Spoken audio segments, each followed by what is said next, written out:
Bom dia, oitavo ano, e aí, tudo bem, galera?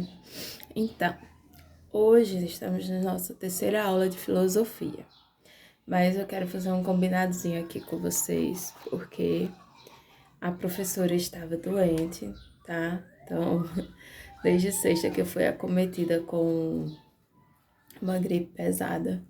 Além de mim, a minha menina menorzinha também ficou bem doentinha, mas graças a Deus estamos nos recuperamos, né? Então, quarta-feira, de tarde, assim, eu já tava melhorzinha, me levantando e tal, e ela também. E aí, não tive tempo de fazer aquela aula, não é nem questão de tempo, eu não tive condições físicas para elaborar uma aula que eu queria para vocês. Então, esse vídeo é mais curtinho, é só pra gente dar uma revisada, pequena introdução. E eu vou deixar após a aula tem um quiz aqui para vocês responder, tá? E algumas perguntinhas pra gente testar esse conhecimento de vocês, ok? Como é que tá realmente. Então, gente, a gente tá falando sobre o conhecimento, sobre a origem do conhecimento, não é isso? E eu considero esse conteúdo dentro da filosofia um dos conteúdos mais complexos da filosofia, tá? Por quê, professora? Porque é tão complexo, ou seja, tão difícil assim de se entender. Porque existe uma historicidade, ou seja, desde a Grécia Antiga, inclusive na filosofia oriental também, existe um complexo de pessoas que estudam sobre o conhecimento e que têm opiniões diferentes, mas que são opiniões relevantes, né? São textos relevantes, são teses, né, importantes, inclusive com base científica, a maioria. Então, acaba se tornando muito complexo pelo fato dessa busca pelo conhecimento ser algo de séculos e séculos, né? E está só acumulando conteúdo. Então a gente chega no século XXI com tanta coisa interessante para ver sobre o conhecimento que acaba se tornando um pouco difícil, né, de passar para vocês, tá? Então a gente começou a ver primeiro que essa busca pelo conhecimento surge lá nos filósofos da Grécia Antiga, né, no Ocidente, que tentava ali entender, né, como o homem se dava, né, como esse conhecimento das coisas chegava para ele. Veio Sócrates, né, com a maêutica e a ironia, que eram os métodos que para ele fazia com que o homem chegasse ao conhecimento.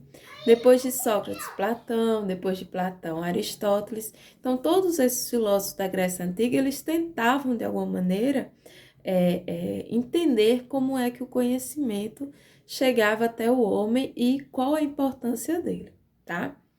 Então, mais à frente, a gente viu que na Idade Média, alguns filósofos influenciados pela Igreja Católica, né, também, né, tentavam entender a importância do conhecimento. E aí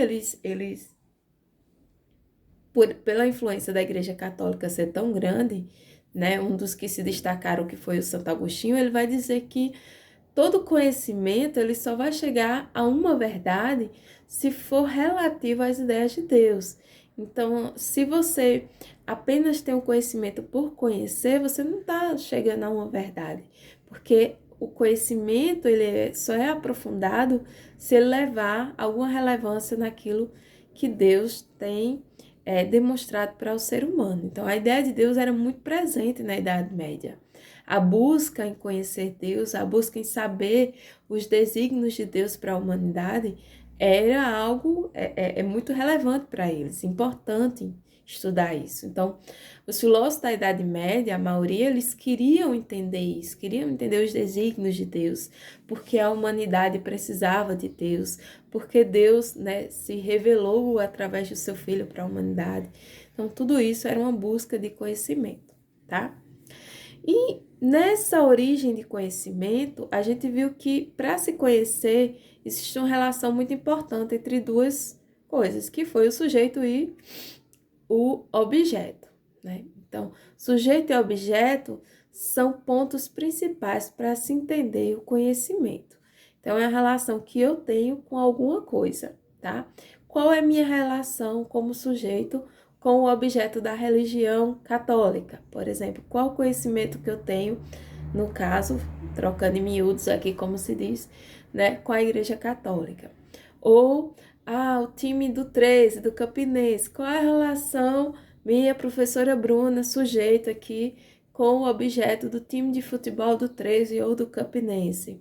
Tudo isso, gente, faz parte aí desse jogo de conhecimento, tá? Então, o sujeito e o objeto.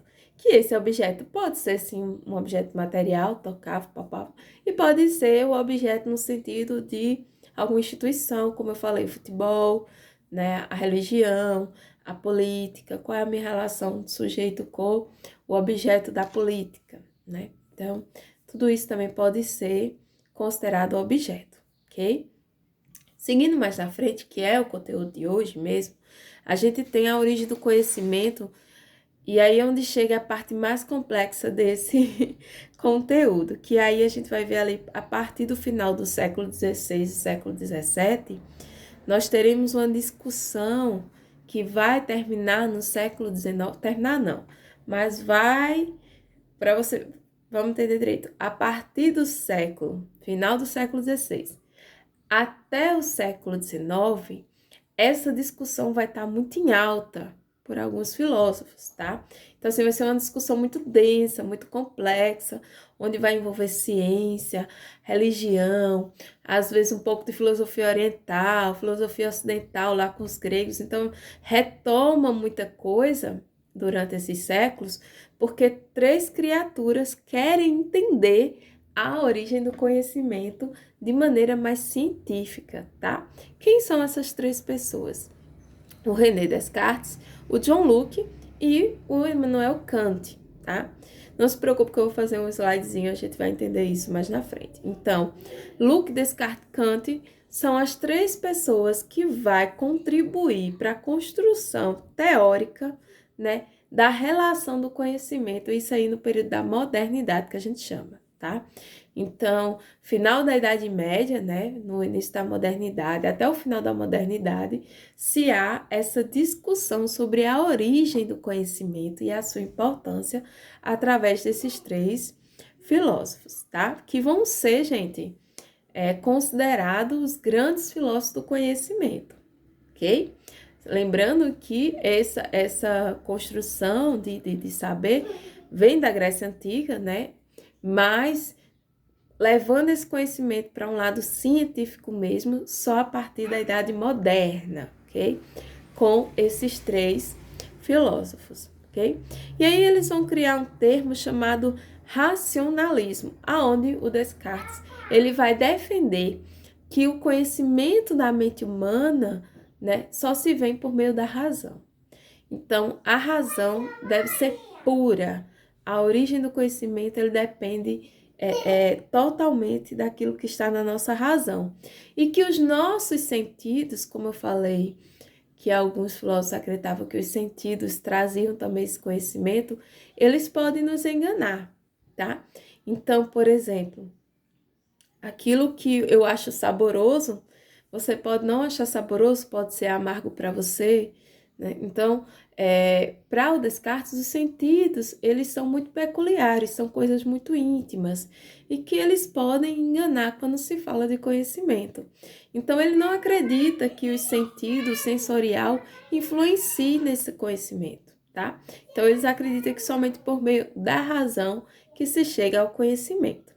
Já a outra corrente que vai acreditar, né, que esse conhecimento precisa dos nossos sentidos, né, do tato, do paladar, do olfato, tá, da audição, é o empirismo, né, a corrente empírica do Thomas Hobbes, do David Hume, eles vão acreditar, né, que a gente precisa ter essa relação dos nossos sentidos com o objeto, né? Ou seja, nós como pessoa, como indivíduo, com o objeto, temos que ter essa relação para se chegar realmente a um conhecimento, ok?